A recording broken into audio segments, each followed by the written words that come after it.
I wanted to call you something other than Eric, but Eric is just all that came out. I couldn't say what. Eric. Are you making it? What we were just talking about. So when I was little, well, yes. I was going to say I have an older sister. She's 2 years older than me. Mm-hmm. When I was little, when we were both little, and she couldn't speak really well, and I couldn't speak at all.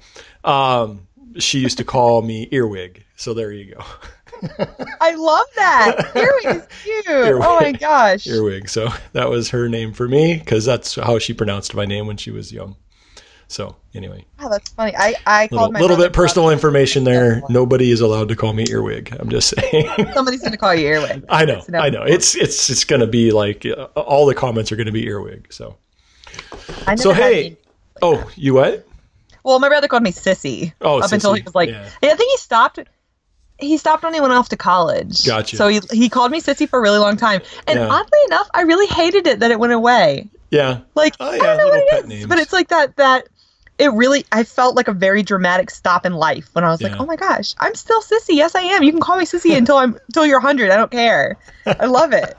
I still call him Brubby, and he's in my phone as Brubby Bear. Brubby, that's funny. Brubby Bear.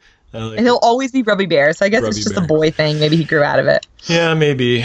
So, both of us have attended a con or two in the past. Yeah, Eric went to a really big con. In the past month or so. I went to a big con and then kind of a medium con. And then you went to Anime Con, didn't you? Yeah, Sakura Con. Sakura Con. Yeah. It's actually the oldest costuming con in Seattle, I think. It's been going on for like 30 years or something. 30 years is a really long time. Yeah, something like that. I might be a little off on the math, but it's been quite a while. So yeah, earlier in, I guess, is it April now? It's April already, right? Wow, oh my crazy. Gosh, Time flies. So weird. So first week of March was Emerald City Comicon, which is the big Seattle con. Oh yeah, it was my birthday weekend. That's right. Yeah.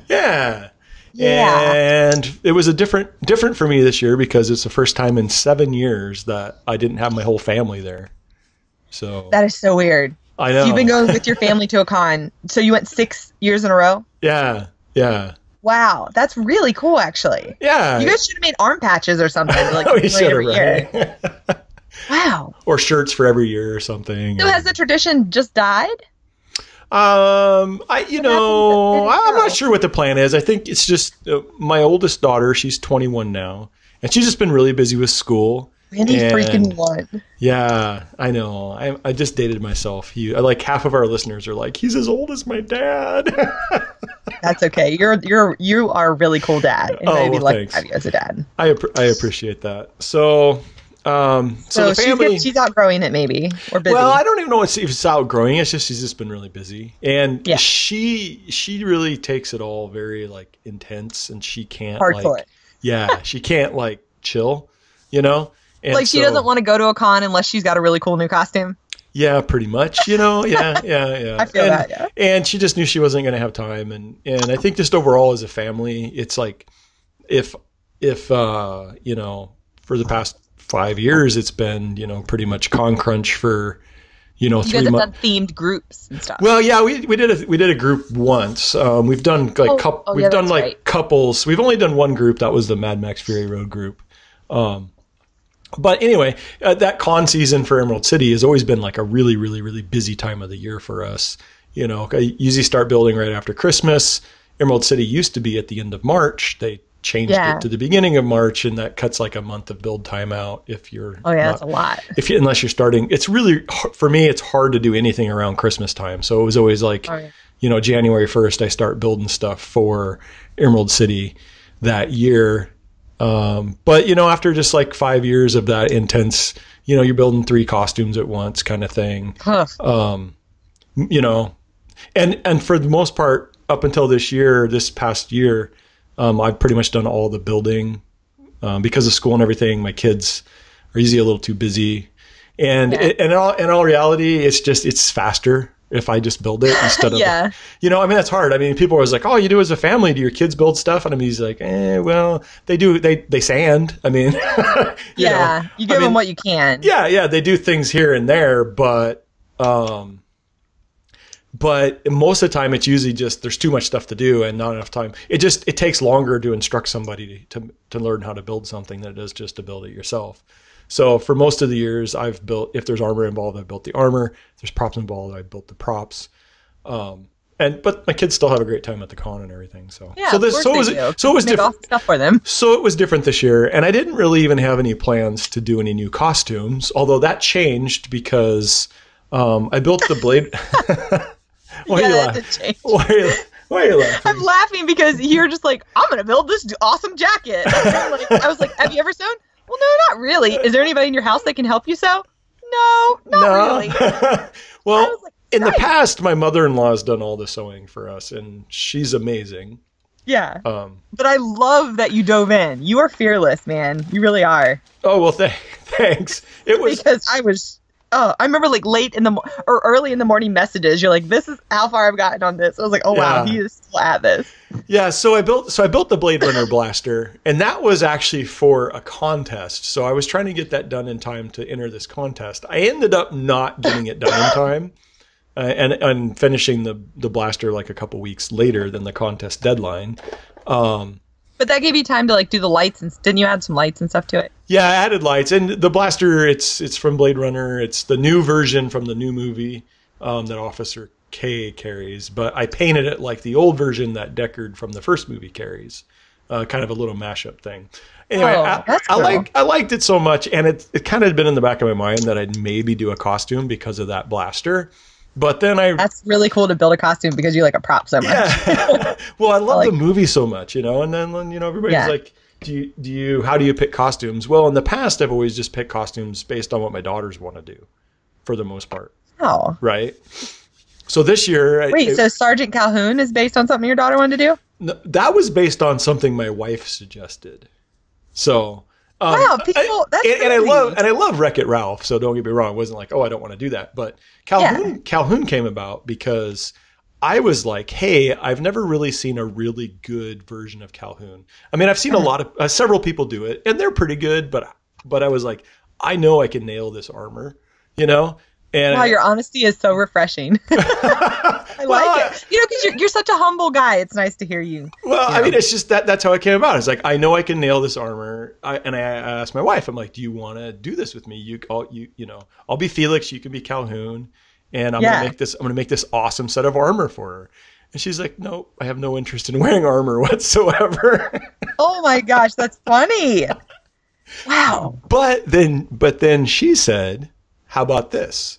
Why don't you go as Calhoun and I'll be Fix-It Felicia? And that's how the gender swap came about.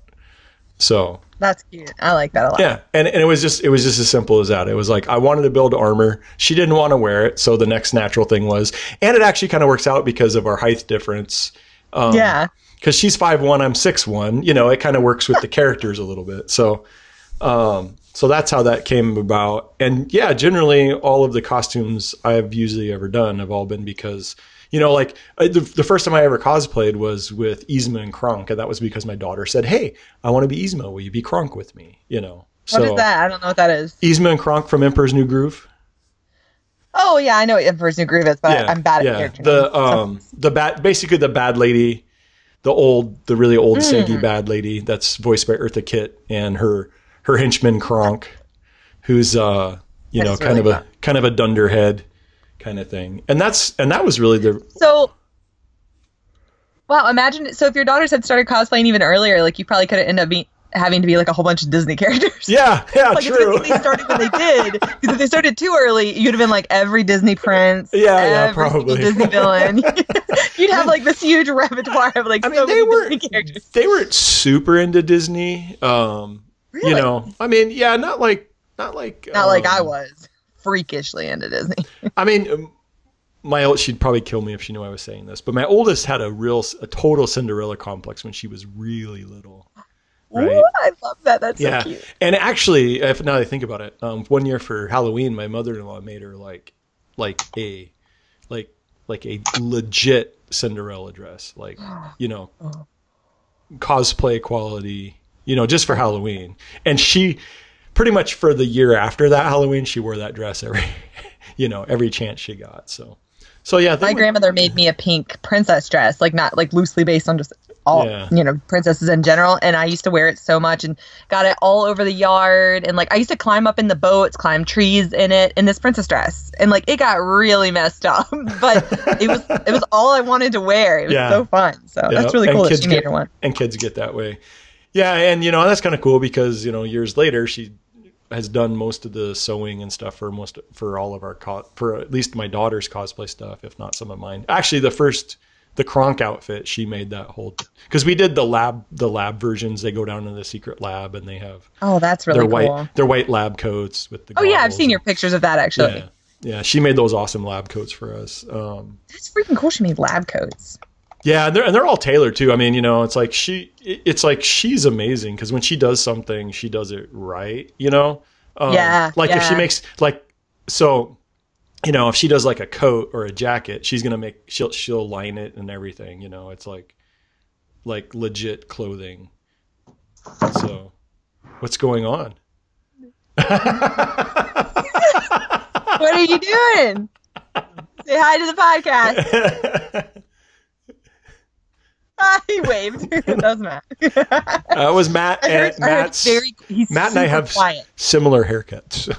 Yeah. He's like shaved down really low. He's like totally shaved. So yeah, to bring it back to Emerald City. So this year, I was able to be like, hey, I'm just going to do this because I don't have, I have my costumes from last year. I hadn't worn Lando at Emerald City yet because it was for last year, but I didn't finish it in time. And how many times had you even worn that costume? Like only once, right? Lando? Or have you? Twice. More than once? Twice. I wore it twice last year. Rose City in Portland, and then RenCon. RenCon.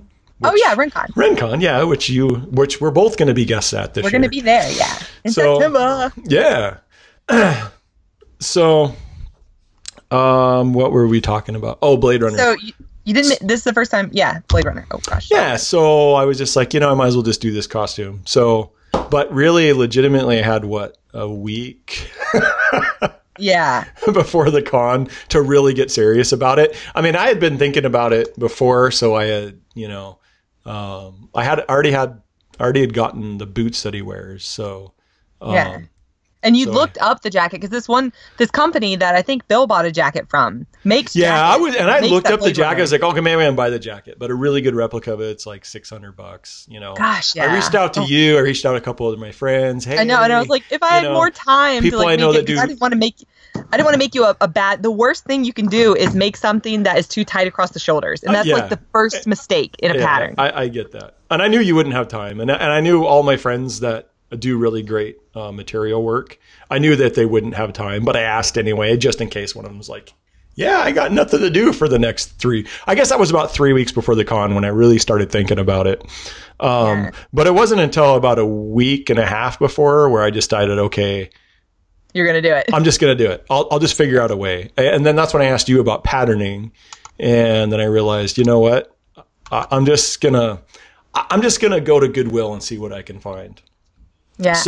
And it worked out really well. Well, the one that you got looked really good. Just the base. Okay. So the thing was, this is, I don't know if I ever talked about it before, but this was a similar experience to my Lando pants. I don't know I know I talked about it on Causing a Problem podcast. But when I did my Lando costume, I needed this specific pair of pants. And the very first thing I found at Goodwill was like a perfect match. What the heck? I know. That's such good luck. Yeah, I mean, never even like the type of material that they wear, the style of pants that they wear, because they needed to be like these lightweight, like almost meshy cotton, like beach pants, basically, like you'd wear like in the Bahamas or something. Oh yeah, you can find lots of those here. That's about it though. Yeah, I mean, it's like crazy. And you wouldn't find that there at all. I didn't think I would have a chance. I thought maybe I can find a pair of like, khakis or something that would sort of work. But we went to the Goodwill. The very first thing I found was like the pant. I mean, they're like, it was just insane, which never happens. That's amazing luck though. And they're cheap. Yeah. That's the best thing. Yeah. So I'm thinking, okay, maybe the jacket, I'll get lucky. So my thought was if I can find like maybe 2 jackets, because the coat is like, it's basically an overcoat or a rain style coat, trench coat, whatever you want to call it. I'm sure those are all different coats to people that know what they're talking about. Yeah. And so I'm thinking, okay, maybe I can find like a trench coat.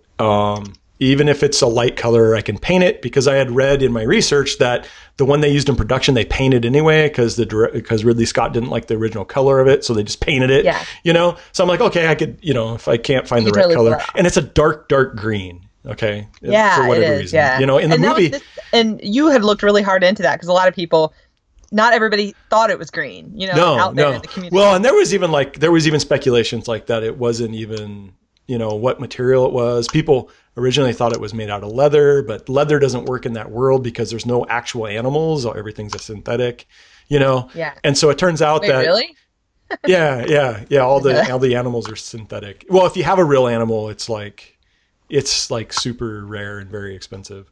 So come to, what's that? That's really cool. I didn't finish Blade Runner. Oh yeah.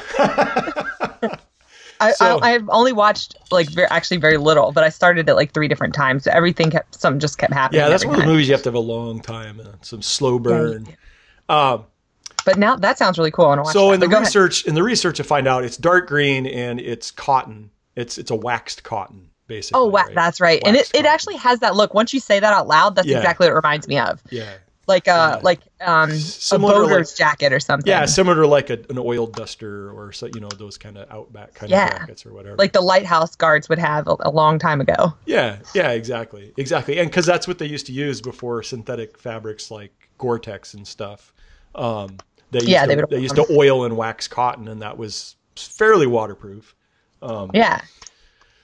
So my wife and I, we take a day. I'm like, okay, I have like this plan in my head of the different Goodwills, because in my mind, it's going to take like 3 or 4 to find the right thing. You know, the very first one we go to, I go over to the trench coat section or whatever, and flip through a couple jackets, pull one out, and I'm like, it's light tan. Okay, that's paintable, you know. Yeah. It has, from what I can tell, you know, the right shape I need. Yeah. You know, it has like all the e-pollet things that need to come off, and the actual coat doesn't have buttons or anything, so I had to figure out a way to get rid of the holes for the buttons and stuff. But I'm like, okay, yeah, I think this will work. You know, I didn't really look at it that closely, but I tried it on, and the biggest thing was it fit me pretty well, and that was like, okay, yeah, that's big. I think and I can make the length long enough to be able to be the jacket. Yeah. Well, and the other thing too was like one of those London Fog ones, and it had the rain. I guess it's called a rain shield. Do you know what those pieces are? It's like a half cape on the back, and like there's a piece on the shoulder, like a rain guard, rain shield thing. Mm-hmm. And I realized, because I have to make this huge collar on it, right?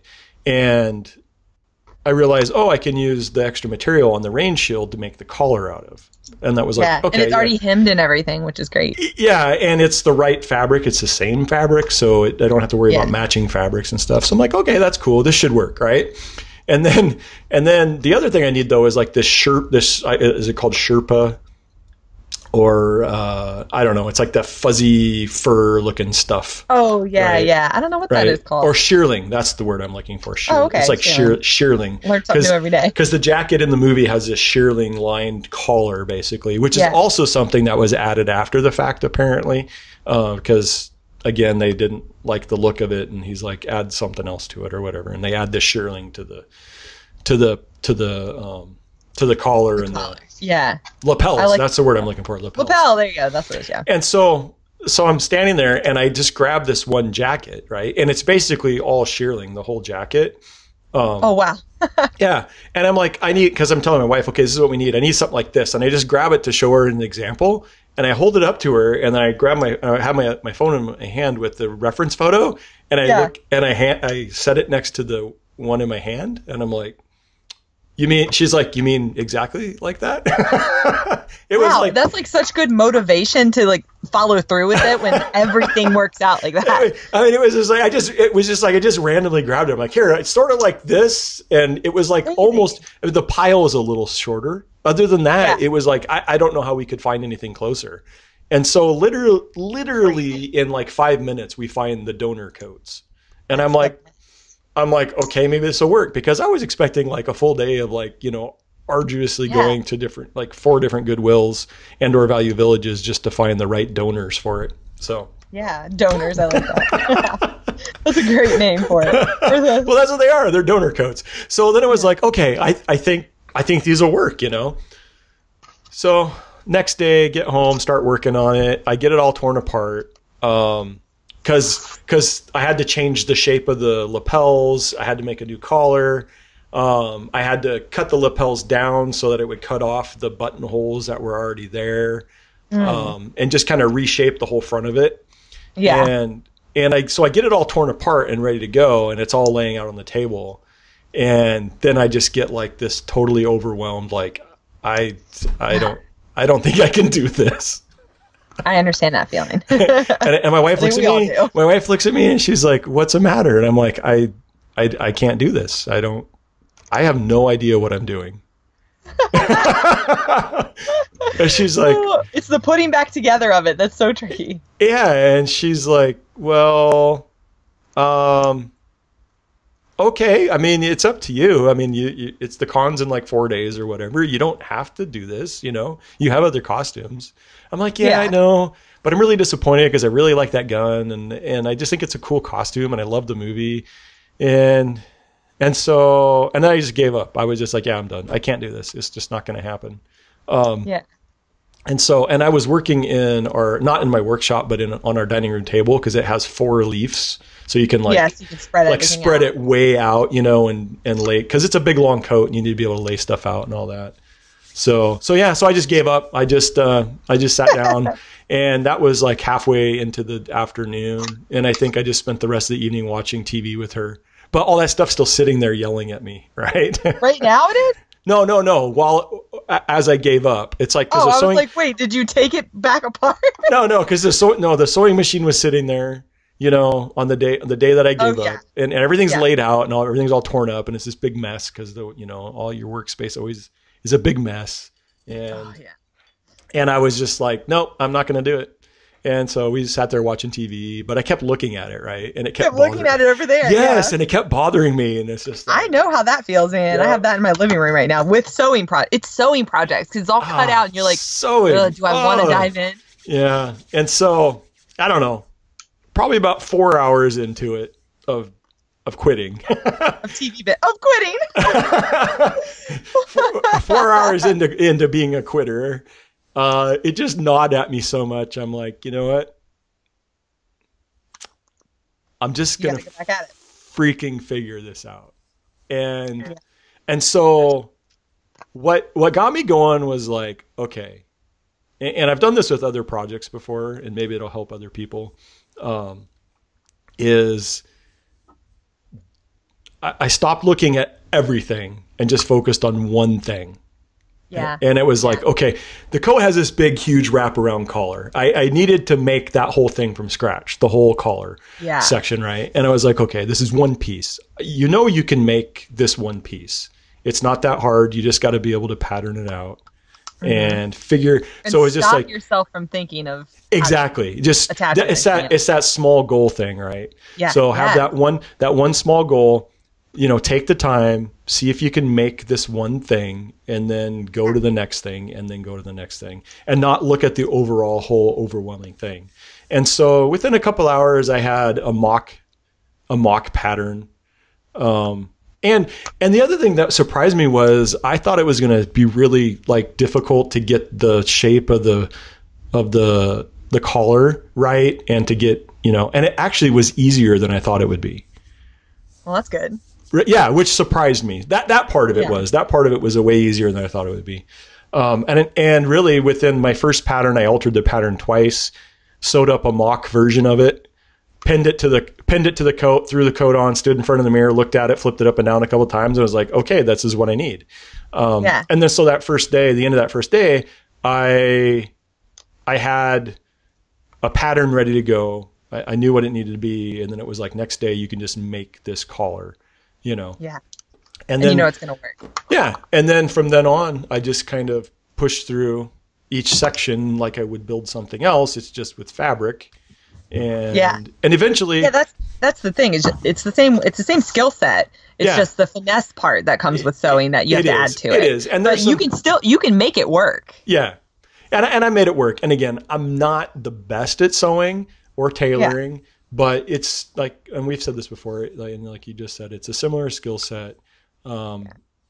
And I made it work, and I was able to, in like 3.5 days, alter this coat with the 2 donors, make something that looked pretty great. It's not perfect, and I would never ever want somebody that, is a self-proclaimed seamstress tailor person to really actually look at what I did close up. But it turned out pretty great, And one of the things I also did was I ended up painting the coat, which took almost 5 hours to paint. Wow. Oh, yeah. Brutal, but worth it. It took a long time. That took a whole lot longer than I thought it would. And I used acrylic paints, and halfway through I ran out of acrylics. Well, there was a main color that I needed, and it was, I used a Wicked color, but they only had one of that specific green.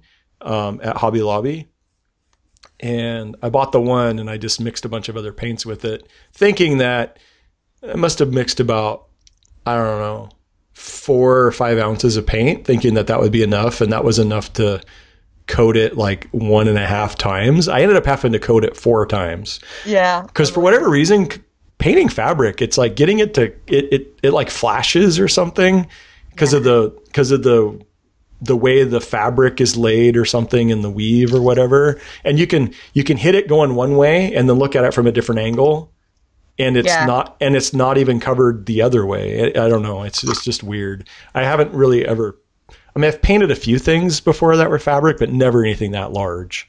So, and so I airbrushed it all. And my airbrushes were being airbrushes as usual. So I think I used, oh my gosh, what? You had airbrush problems? I didn't know that. I always have airbrush problems. It's just my gosh. Airbrushes. I love airbrushes, but now I have 3 or 4. I think I have 4, and 2 of them are the same airbrush. And what I do is I have that too. I just paint until it stops working. Throw it in I have one of those sonic cleaners. Break it down. That's cool. Yeah, they're like 40. A sonic cleaner. They're like $40 on Amazon. I got that idea from Bill. Our buddy Bill at Punish Props. So what I do now is my cycle is I just use one until it stops working, because eventually it'll stop working for what, with airbrushing, you just never know what the problem is. It's something. I have the problem more when I shoot acrylics. I don't have the problem as much. Mine is when my air compressor needs to be drained. Yeah. And I'm like, dang it.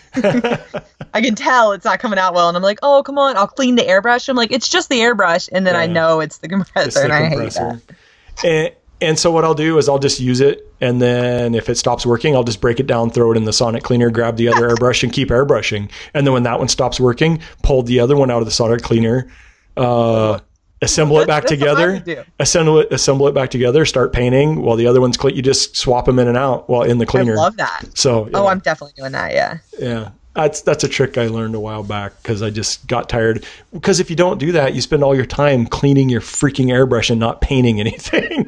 I hate that. I hate when I'm using, there's one sticky paint I call it sticky paint. It's Createx Pearlescent White. Yeah. Their Pearlescent White is the stickiest paint you'll ever use. And it gums up. It gums up constantly. All 3 of my regular use airbrushes, it gums up on, doesn't matter the needle size, because I've swapped back and forth, and I have to thin it out, but it is so thin already, it sucks to thin it out. It's really just the worst. It is. So I have so much Createx, and I use all their stuff. I love it. But that one paint is the bane of my existence. And I had to use it through my whole Farah. So I was constantly gumming up my airbrushes. Yeah. So if I'd had that cleaner, what the heck, dude? Yeah, get 2 brushes and a cleaner, and you're good to go. And I use Createx quite a bit too. They're also the same company that makes Wicked colors. So I have the most issues with acrylics, and that's because they vary in viscosity depending on the type of paint, depending on the color and the type of paint it is. I don't have nearly the amount of issues with lacquers, like when I'm using all clads. Yeah. But lacquers are so thin. I mean, they have like no body to them at all. They're like water to begin with. So it's like, other than it maybe drying too fast in the brush, I've had that happen before, where you let it sit too long, you're not pushing anything through it, and it'll dry out. But yeah, I always struggle with acrylics if I have to do a bunch of it. If it's just a really quick thing, not a problem. But if you're painting for several hours in a row, my acrylics always get all gummy and messy and gross. So yeah, I hate that. I hate that so much. It drives me crazy having to clean my airbrush. And like, you're right. It is definitely the paint types. And I love to spray the Angela's leather paints. They're really great for fabric. Those actually have really good viscosity. They're like, they're great. But if you use that black for a really long period of time, you're gonna really need to take your airbrush apart. Starts doing the same thing. Yeah, it's just one of those things. But those paints are so good. Oh gosh, I love them. And the Vallejo model paints, like you can water down one drop of that, and it is so pigmented, it's crazy. But again, if you really should mix it out. Okay. Obviously, this is not what you should do, but I mix it in the airbrush a lot of times. Yeah, I've done that too. Just in a quick pinch. And I'm like, sometimes you just need a little more, and it's like, okay, boop. Yeah, and then I know I should mix outside of it, but I always feel like I'm losing so much, and I want to put it right in there. My only complaint, I like the Vallejos, and they have a lot of great colors because they're model paints, and they have a lot of really good earthy colors, especially because they seem to cater to like the Army, military type. Yeah, I have a military set. Model makers and stuff. But my only complaint with the Vallejos is they seem to dry out in the airbrush really fast. Yeah, I agree with that. Really, really, really fast. Like if you're not like ready to go and spray, and if you have to take any kind of a break, it'll dry out your airbrush like that, and you have an unusable airbrush. Until you put it in Sonic Air. Yeah, exactly. So I always make sure if I'm using the Vallejos for something that I'm like, I have everything lined up and ready to go, and I don't have to take a break in between the painting, because those, for whatever reason, that paint just dries up super fast. Yeah, it does. It really does. It's super true. So. It's really nice stuff though. But one problem I've been having is I guess I ordered them from Amazon. Who knows how long they'd been sitting somewhere? But my a certain like run of colors, the beiges, the creams, the white, they separate in the bottle. Yeah, they will. Really, you have to shake them. Yeah, they do separate. Yeah, and it's a lot of effort. So I got a little like paint mixer, but it doesn't fit in the Vallejo thing, so I have to like stick something in and stir it. And I hate when the paint separates so much. Yeah, it's just more time. I use Tamiya's quite a bit too. Tamiya paints, and I have a bunch of those too. They separate quite a bit too. So. Oh, speaking of paints, paints. Lord knows, I just don't understand. I have so much paint that it's just. I wish some of you guys were closer, because I would give you this stuff. You don't understand, because you might like it. Everybody has their own taste. Eric and I have talked about this a lot, and like, yes, maybe I'm a paint snob, and that's okay. If the type of snob you call me in life is a paint snob, I'll live with that. Yeah, you can live with it. Yeah. I can live with it. I don't want to be a snob, but I'll be a paint snob. And I have a very specific range. What I expect from a metallic is very specific, and I have achieved it with certain metallics, and I will keep trying to see if I can improve on that, because I don't love it 100%. And I saw some people post, what forum was that? Do you remember? I think it was the Prop-Tart? The Prop-Tarts group. Okay. On Facebook. A guy posted about a chrome on foam, and he really liked it. And yes, we're talking about chrome again. Yes, we're talking about chrome again. Exactly. And to his credit, his picture looked great. Yeah, it did. But it did. As Eric and I have experienced before, the Duplicolor chrome sprays beautifully and never really cures, because there's just so much, like aluminum powder or whatever's in it to make it shiny. It just doesn't adhere well.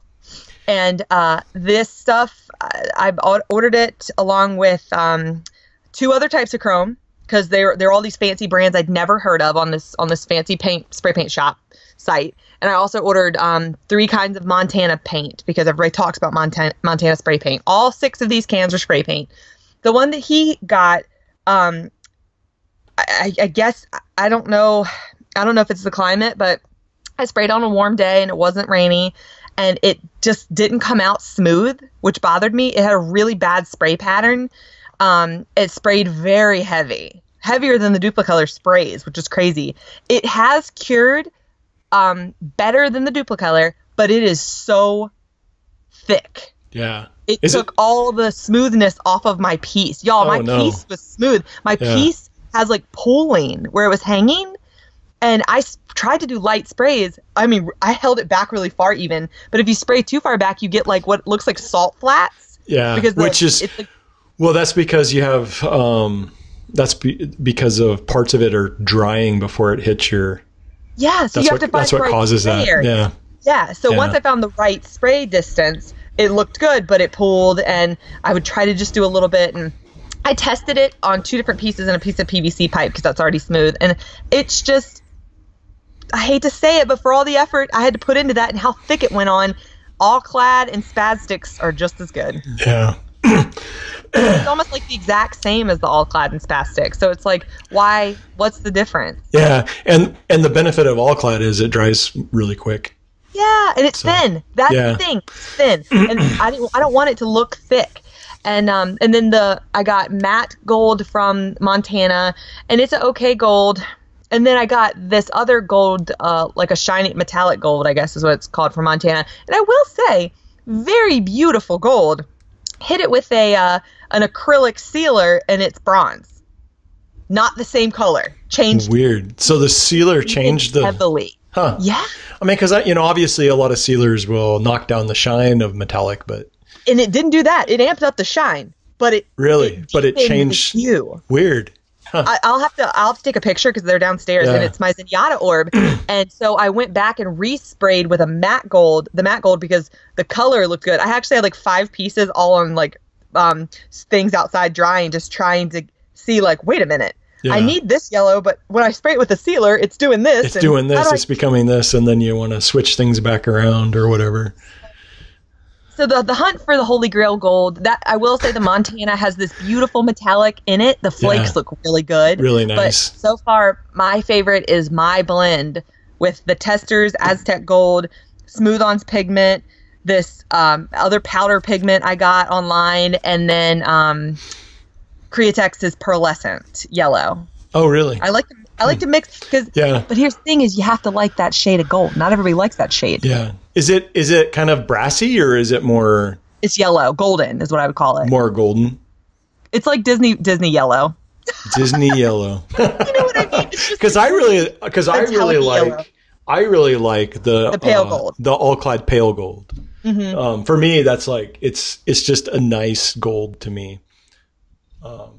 And I think that is a beautiful gold, but I don't know how to explain it other than I like that like pearlescent yellow, sunflower kind of gold. Yeah, yeah. The pale gold is more subdued. Than it's more like a real gold. That's like a real gold, and I like a cartoon gold. But the thing is, you like Disney gold, is what you're saying. Yeah, but Disney gold isn't great on everything. So I was trying to find a compromise for like brass or a different gold, but. I want to get away from always slapping on bronze because I have a bronze I love. And so if it's gold, I'm like, I'll just make it bronze in my world because I like it better. There's a lot of good bronzes out there, though. So. Yeah, there are. What is it about bronze that can be so good, but gold is just like... But the pale, you're right. I mean, All Clad really, it's hard to beat like a consistent quality gold. Yeah. The other thing I like about their gold is it lays down really nice too. I haven't really had any issues, any coating issues or anything with it. As long as you go really lightly with it. So yeah. In general, most of the time I do pretty well with the All Clads. I had a little bit of trouble with this is so weird, but I sprayed a shaft on this lightsaber I'm doing for my friend Jason, and I started to spray with the stainless steel or airframe aluminum, that color. Yeah. I started to spray, and I guess I must have touched it after the black underneath had been cured for a while. I must have handled it with oils on my hand because there was like my fingerprint, but like not like a fingerprint in the paint. Yeah. Like really, I had left oils, and as soon as I sprayed that airframe, there was my thumb. My thumbprint. No. And I was like, what the heck is this? Oh, that stinks. So now I'm thinking, like, when I just sprayed the Zenyatta orb, I wiped it down because I was nervous because I use lotion on my hands so much. I totally put it on the freaking lightsaber. Yeah, whenever I'm using the All Clads especially, I'll always wipe down with like a lint-free cloth, like whatever I'm, whatever's been top coated with, or undercoated, I guess it would be with the gloss black. I always try to wipe it down first. Because you'll just pick up little lint things and stuff, or cat hair. It's like the worst. Yeah, Bill says all his stuff has cat hair. Like this beautiful piece, and there's like one little thing of cat hair like right in the middle of it, and you're just. I was wondering with Harrison's old shop, his little corgi shed. They're not a breed that doesn't shed, and how did he never get hairs in anything? Well, I guess he uses quick drying paint though. Yeah, he does. He uses a lot of automotive paint, which is probably fairly quick dry. So, but even still, I'm sure there's. I wonder if he's ever gotten anything on it. Maybe a few corgi hairs in. We'll have to ask him. A Vulpin's piece. A couple of the cursed trophies, like low key, have a couple of hairs just inside that beautiful clear resin. Could you imagine? Yeah, well, he said he'll be on the podcast. We'll have to ask him one day when we get him on as a guest. So yeah, we will. He just moved into his new shop, so we'll get him from his new shop, which will be cool. Yeah, that'll be great. That'll be really great. I'm excited about that. Well, we just went on a whole tangent about paint. Just saying.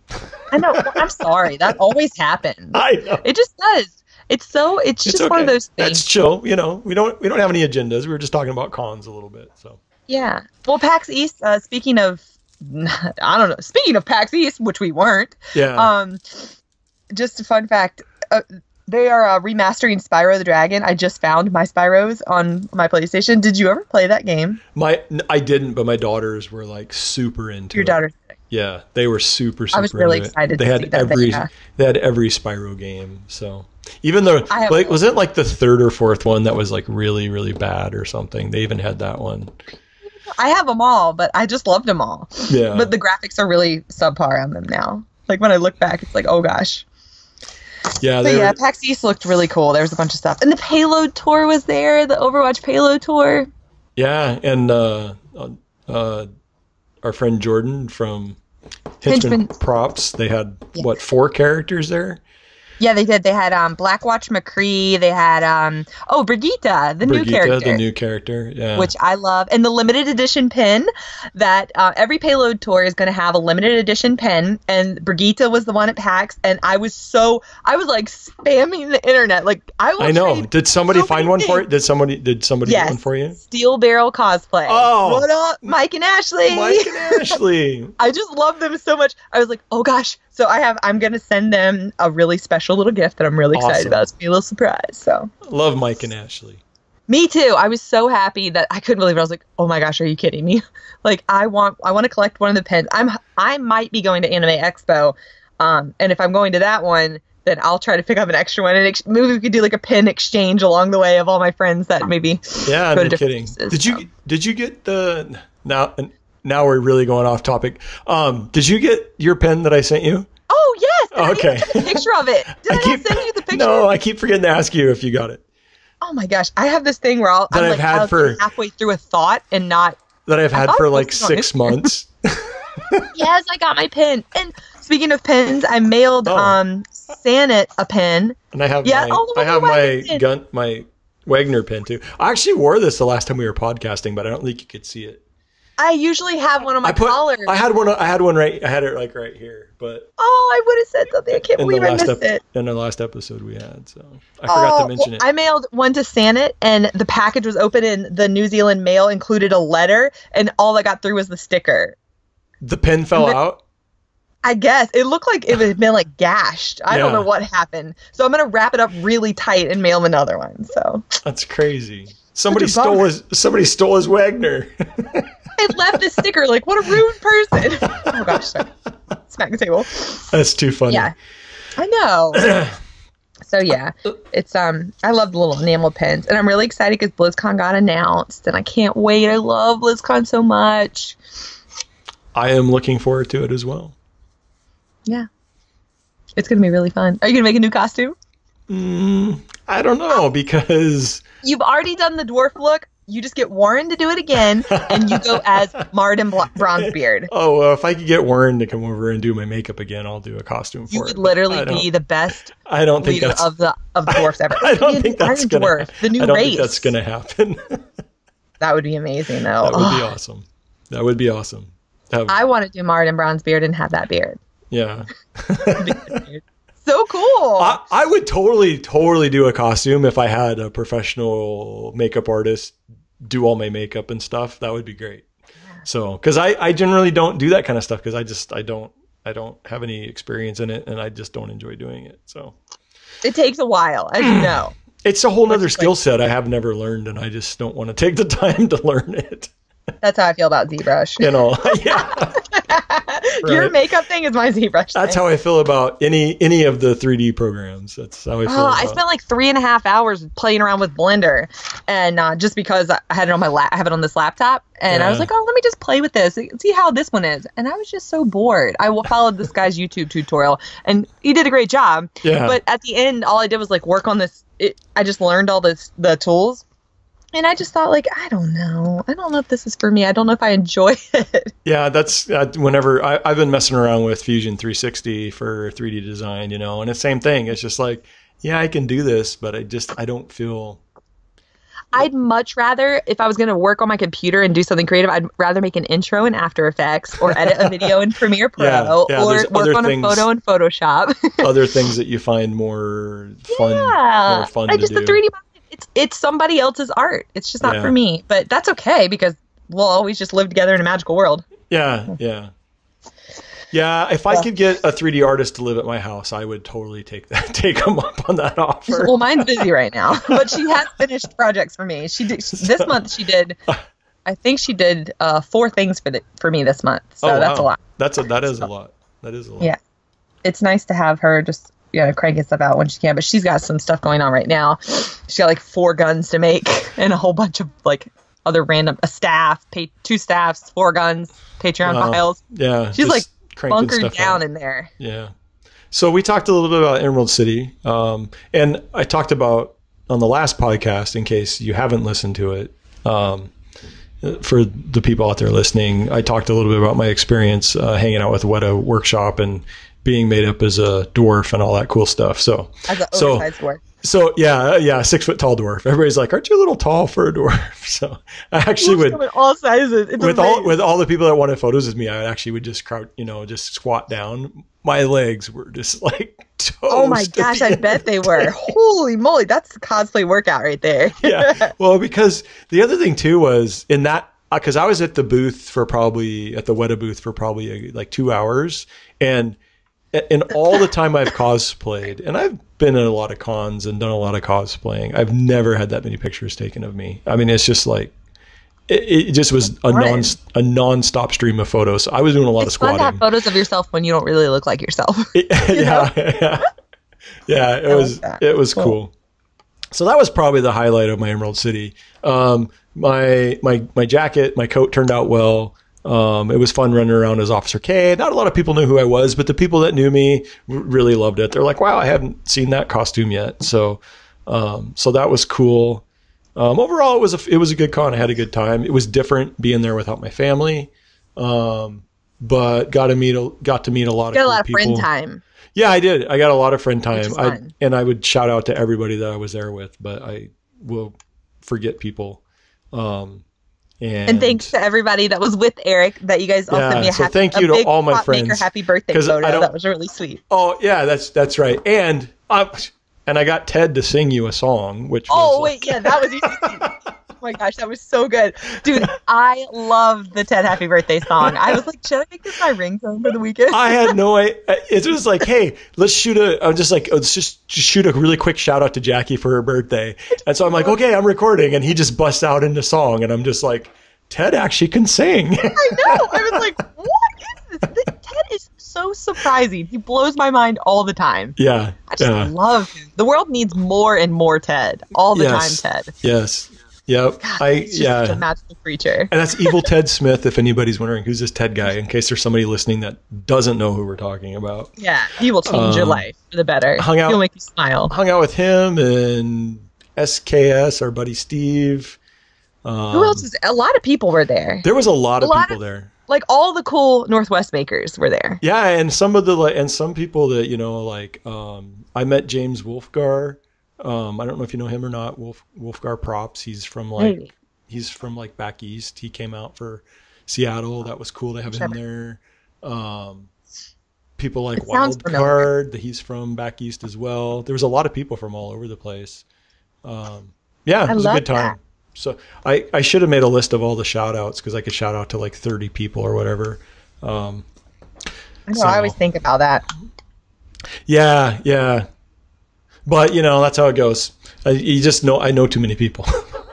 I'm excited for RenCon in September just to see all the Northwest people. I think it's going to be a lot of fun. Yeah, that'll be cool. It's a pretty good turnout for cosplay. It's a pretty cosplay-centric con specifically.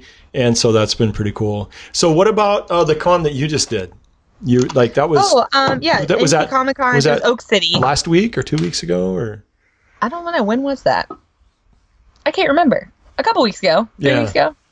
That sounds right. I did a panel with the voice of Farrah, Jen Cohn, and that was really nice. She was incredible. I had so much fun with her.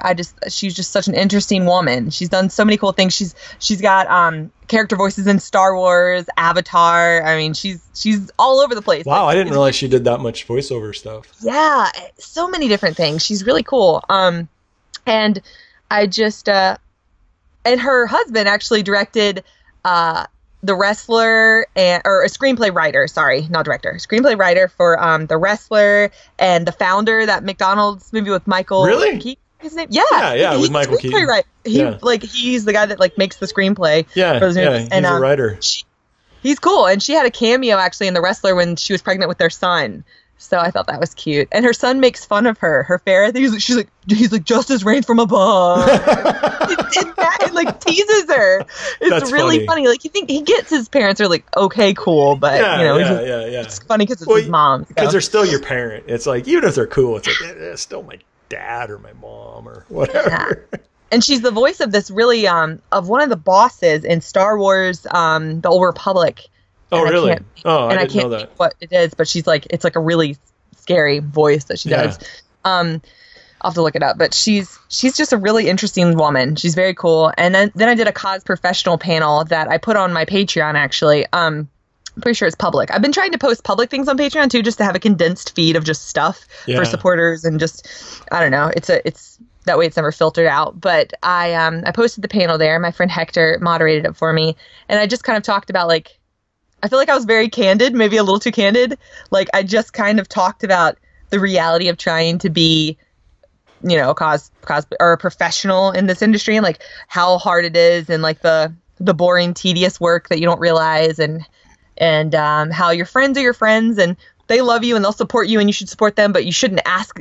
They're not going to really help you get a job that they're also going for. They may love you to death, but if it's their livelihood and they want a job, don't get mad at them because they got that job and you didn't. It's that kind of thing. It's cheer each other on and be supportive. And I know it's going to be hard to get people to give you secrets on how do I break in, and it's a little taboo to reach out to your friend like, hey, can you give me your connection at this company? It's a little weird. It's this weird area of we all really like each other and we all really are rooting for each other, but it's some people, you have to understand that some people are just really competitive. Yeah.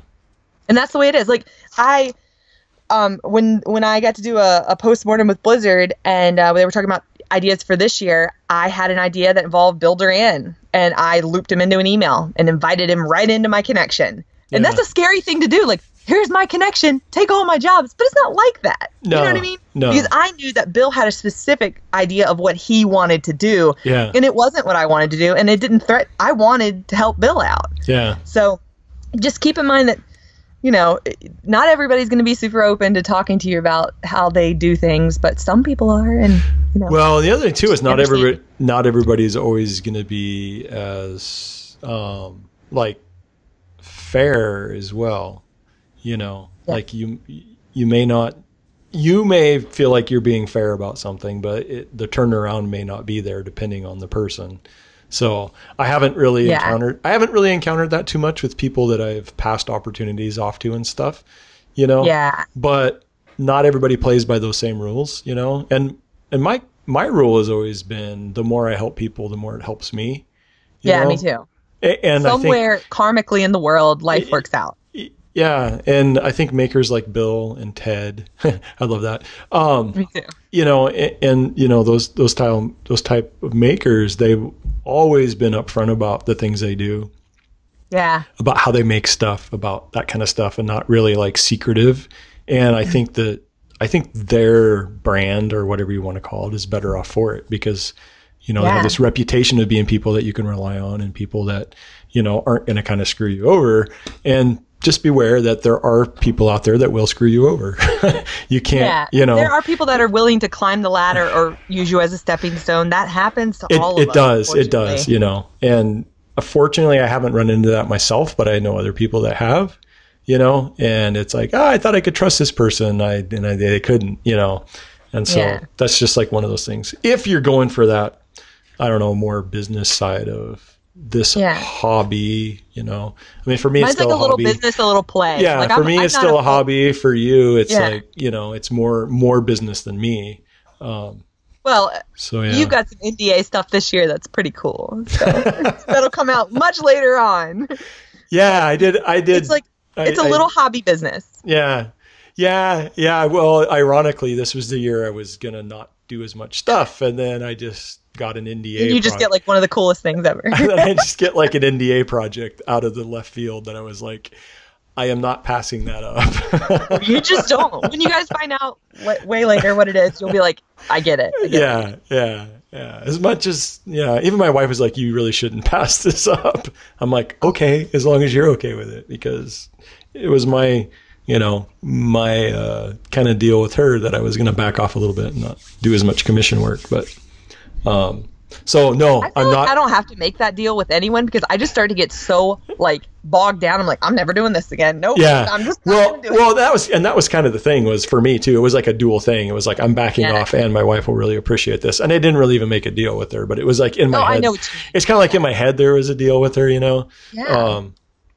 Because as you know, for the spouse, if you're have a full-time job and a full-time maker, or if you're just a full-time maker, you spend a lot of time not being with the person that you're married to, you know, unless they want to come hang out with you and sand or something. And my wife does not like sanding. So nobody wants to hang out with me in the shop ever. I don't understand it. It's ridiculous. I'm like, come on. I've said this before in the podcast, and I just feel like I need to say it again. Yeah. You guys can come hang out with me. I can really use the company. It's so crazy. How come nobody likes this hobby in my life? Well, and I think that's why a lot of us turn to streaming, right? Because you actually have some people. You need the company. Yeah. It's like it's not really about teaching people how to do stuff. It's just to have somebody to talk to. Yeah, we're totally exploiting you guys. We're actually here right now just hanging out with each other because we're lonely and we're talking to you guys. Yeah. It's like, it's so funny how if you go too long without talking to like you're a happy person, I'm a happy person, but even the happiest of people, if you spend too long in your shop with nobody around, like give it 2 solid weeks of every single day, like more than 8 hours grinding, you'll get a little like, where is everybody? Yeah. It's like, did life people just go on without me and I'm just stuck here alone? Or yeah. I like forget how to talk to people. I go to the post office, I just hand the mail to the lady like this, like open handed. I just here. What do I do with this? Do with this as you will, because I've been listening to too many fantasy books. It's just things get crazy. So it's I don't know. It's such an interesting hobby. I'm busier than ever this year in life, and mainly because I just took too many pattern commissions on, if I'm being honest. Fully responsible for my own headache. I told Eric at the very beginning of today. Yeah, I just thought like, this is great. I'm going to take a bunch of custom pattern commissions on, and I didn't realize. Thank you guys, of course. Thank you tenfold. But I had to turn it off on my site because I got too many. I didn't realize it would be something people really wanted, and I was making patterns as fast as I could. Literally just like patterning and adjusting and scaling, and my house looks crazy. There's foam everywhere. Masking tape stuck to every table, every corner, paper. I have to vacuum dust bunnies right now just from all the it's like paper ripping in the air, gets everywhere. And oh gosh, I just have so many patterns. And then keeping track of them. I had this stack and I knocked it over. Oh no. I hadn't labeled anything. And it's this, one of them is the female Death Knight I've worked on. And there's just all these tiers and all these pieces. And I was like, why didn't I label this? Like, why didn't I label it? I don't understand myself. It's just why. Well, at least your husband didn't throw your pattern away, right? I would be super upset. Oh, did your wife throw your pattern away? No, I was just thinking about you getting your patterns thrown away when you were on. Okay, here's the good and bad thing to that story. When you were on Cosplay Melee. Oh yeah, that was bad. Here's the good and bad thing to that husband not throwing stuff away is, as a maker, once you turn on that switch and you become a maker in your life, people and you yell at people, or you don't yell, but you're like, don't throw that away. Yeah. They never do it again, and then nothing ever gets thrown away again. And then you're like, wait, you used to clean up after me. Why aren't you cleaning up after me anymore? Like, I don't know. I don't want to throw something away that you need. It's like, I don't know what I can move and what I can't move. Well, the dust in that corner right there, you can move that. Don't worry. Don't save that for me. But speaking of this, you guys ready for this? It's going to make you laugh. I hope that people have stayed tuned to the end of this because, the Sandblasting Cabinet. Oh, yeah. We haven't revisited that in a while, have we? Right. Is it an ongoing thing still? So I don't listen. No, it's been tested. Here, I'm going to tell you this. So I don't listen to this podcast again because I've already listened to it talking to you. Well, we were in the car on the way back from the con, or I don't know where we were going. Who knows? Somewhere we were going. And we put on the podcast. I was like, Matt, do you want to listen to the podcast? And he said, yeah, I haven't caught up. So we cut it on. And it's the one where I'm like, yeah, I've been asking him to put the Sandblasting Cabinet together. And he won't. And he's like, are you serious? He's like, this is what you turn on? And I was like, yeah. This is about 3 weeks old. Yeah, this has been a while. And I was like, I promise, I'm sorry, I'm not even trying. And he's like, So he goes home and helps me with the Sandblasting Cabinet.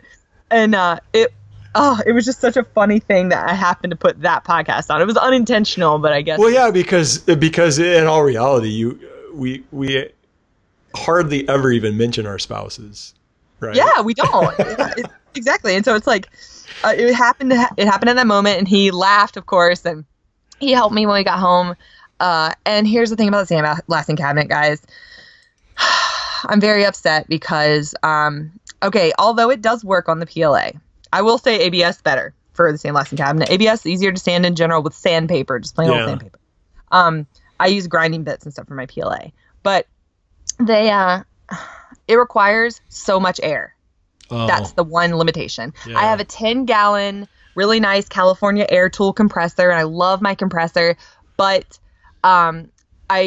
you really do need like a 20-gallon or like them a couple run in parallel. You need like the way you have a shop set up, like a car shop with pneumatic tools. More of an industrial compressor setup. And so for me, it's it cleans up all kinds of stuff beautifully.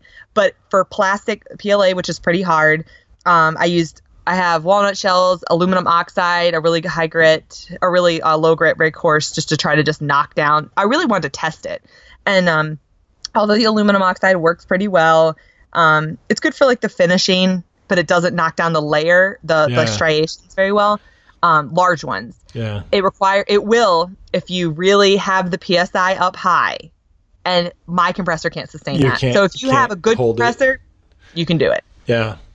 And so that's the bummy part for me. So I'm at this crossroads of I'm $280 into this investment for the whole setup and the medium and the extra parts, the air drying stuff, all the stuff, and or 260, I think.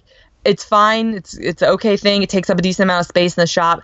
Do I bother to get a $500 another air compressor? Yeah. No, I hear you. And so I'm just like I'm just bummed. Yeah. It's like it works, but does it work good enough to triple the investment in it? No. Yeah. Because no, I get that. Bothers me. I totally get that. And Jill is actually the very first person that told me to buy an air compressor, or told me to buy a long time ago. Last year, she's like, we got to get you a Sandblasting cabinet. That's what she said before she moved here. And I was like, oh, wow. So I looked into it, saw that guy's instructable thing, looked like it worked, whatever. There's a big argument about it. And I had, as our friends know that listen, I had high expectations. I wanted, or high hopes, not expectations. Yeah. No, hopes. Yeah. I'm always I'm always skeptical, but I wanted and hoped that I would keep trying until I got the right blend. Then I realized the money investment to get it right. Yeah. But Jill's the one that told me about getting one. And so I'd like to talk to her to find out what her shop had. Yeah. You know, like the shop she worked in, because she must have worked in a shop that had a setup that was probably like industrial. Yeah. Which bums me out. Yeah. I could see that. Not one. Well, one, you have to have a place to put it. Yeah. A larger industrial size. And we've talked about compressor. That because it's loud. Yeah. And two, the investment. So, yeah. And they're very loud.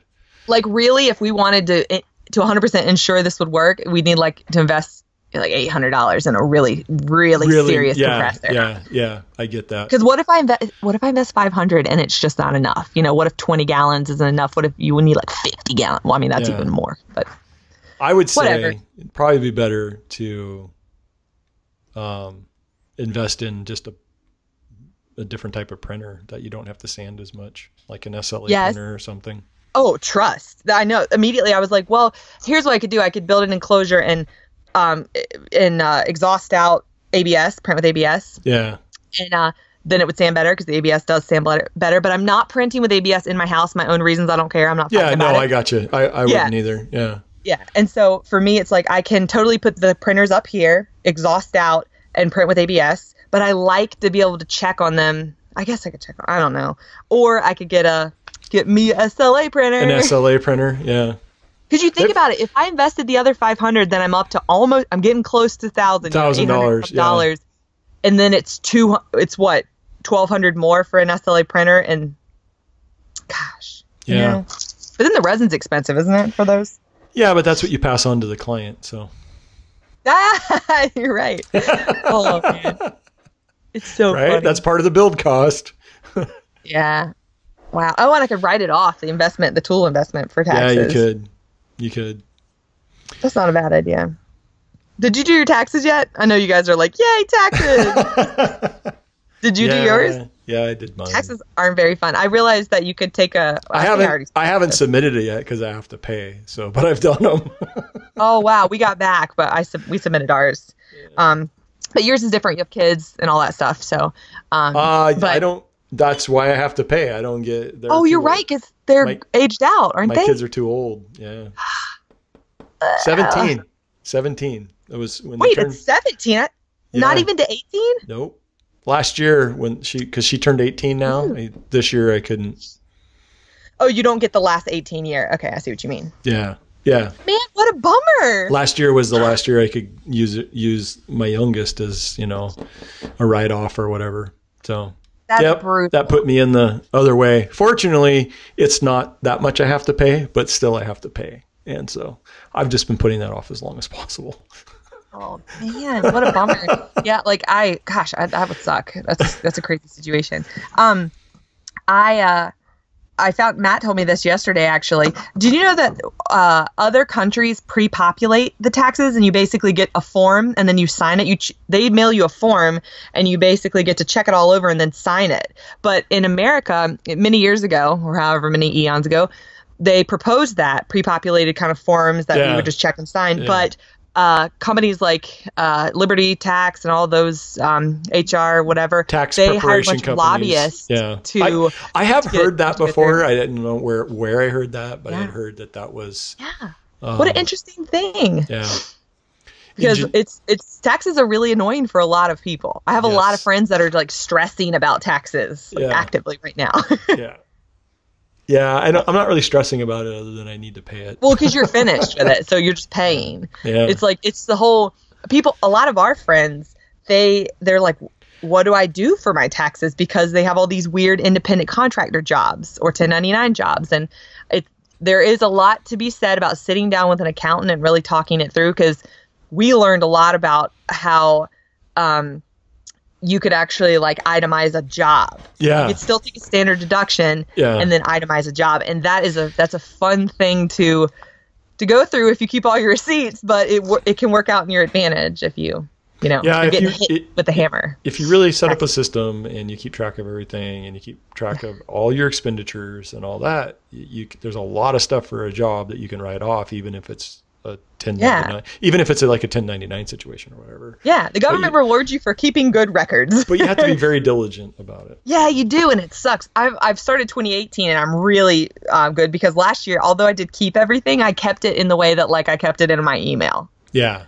And they're like, oh god, it wasn't like print all these receipts. Wasn't like, it was horrible. Yeah, I've heard there's a lot of good apps and stuff out there that you can use to like.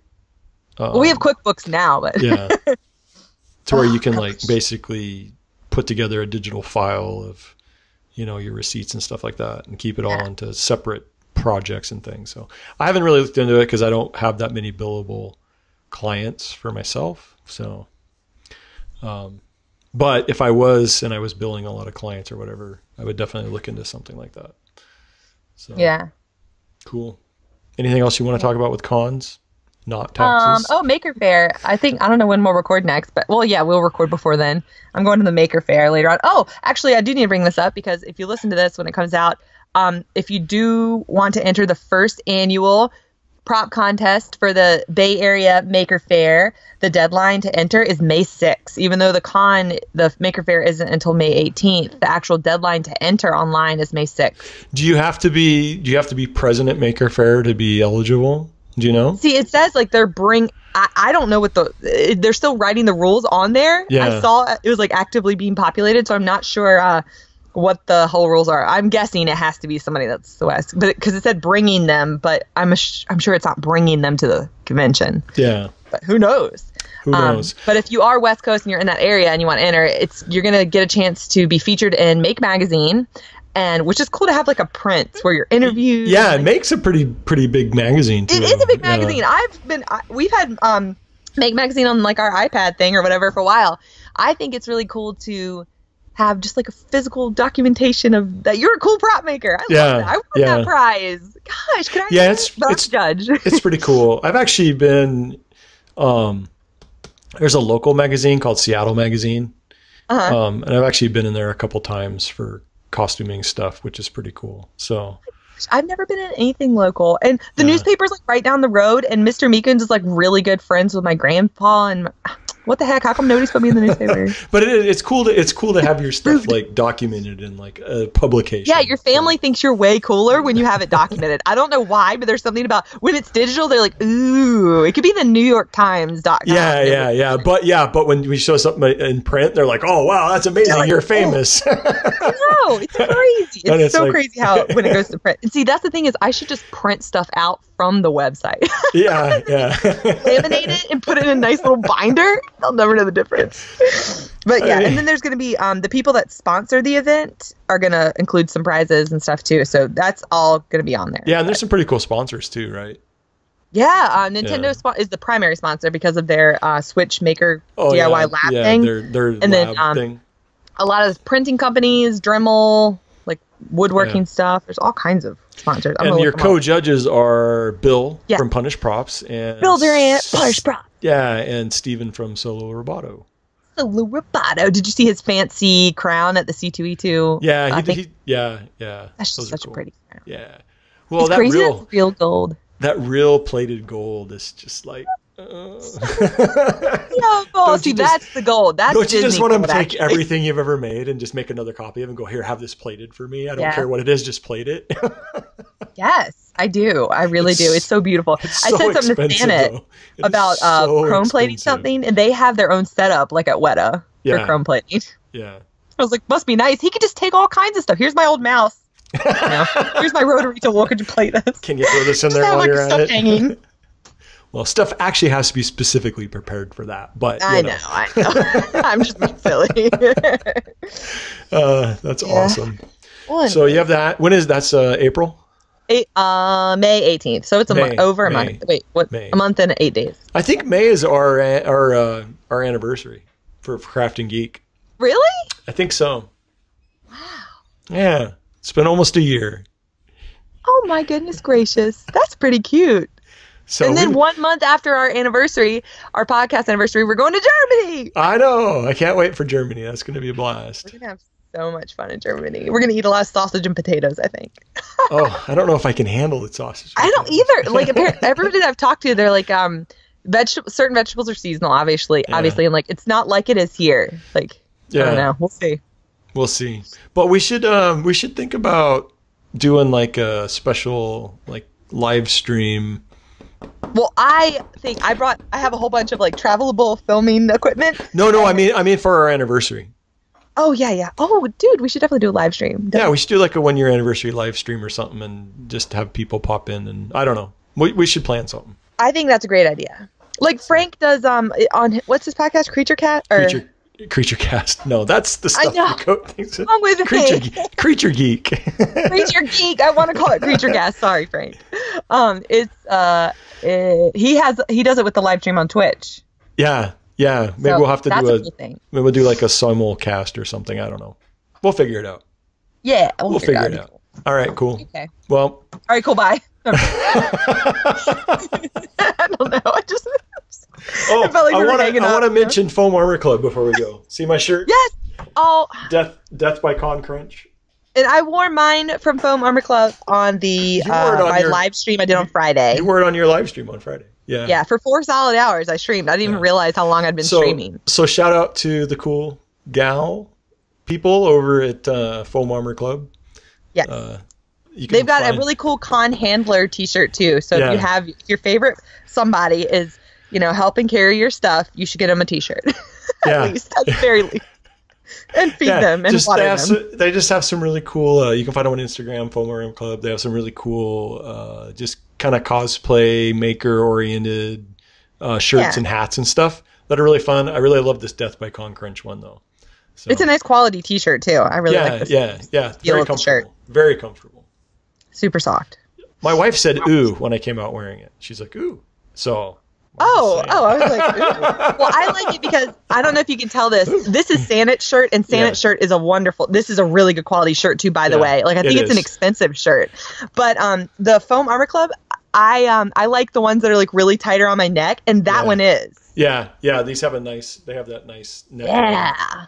So I like it like a collar. I don't know. But this one's cute too. Yep. Well, cool. All right, there you go. Foam Armor Club. Check them out. Yeah, check them out. They're awesome. Right. They were really nice to send us that. Yes. We're very thankful for free stuff. Oh, yeah, we're so thankful for free stuff. Gosh. I love free stuff. I mean, I was like, yeah, wow, you guys are super nice for wanting to send this to us. Like, holy moly. And even if it's free stuff, if I don't like it, I won't talk about it. Oh, and trust me, that is the truth because we had a conversation about that earlier. Yeah, we had a conversation about that earlier. That we will not tell you guys to like something if it is not good. Yeah. If I don't like it, I'm not going to talk about it, even if it's free. So. Okay, cool. I guess we're done. Oh, wait, let me show you this cool file I got before we go. If you guys aren't watching, I'll describe it to you. It has like a rubber red handle. It's a very long rectangle file. It's like 4 inches long. And I got a whole set of all the different abrasions. And needle. This is, it's better than my little thin ones I got from Harbor Freight. These are like some thick ones. Yeah, those look like it's more grit to them. Yeah, I have the whole set all the way to the fine grit, and this is so good for 3D prints, like getting in the little nooks and crannies. Amazon. Cool. I think it was like $11 for the whole set, and they're very weighty, and they're good for just like the nooks and crannies, like the little nookie cranny bits. Yeah, I hate those bits. I hate those bits. They're killing my soul right now, but I'm getting through it with those cute files. And not sponsored. They're just awesome. Best $11 or $12 I've ever spent on a set of files. And I have a lot of files, like an exorbitant amount. There's too much stuff in my shop. Just so you guys know, if you ever come visit, you're going to be like, Jackie, how many people work in the shop? Jackie. There's way too many of everything. I have a problem. You do. We need to talk about that. And someday we'll have an intervention. And I'll just put on a table. We'll do a live stream of all the things I bought that I don't use, and we can just discuss why I bought them. We'll auction them off for charity. $5, $1. Okay. All right. We'll see you next time on Crafting Geek. Bye, guys. Bye.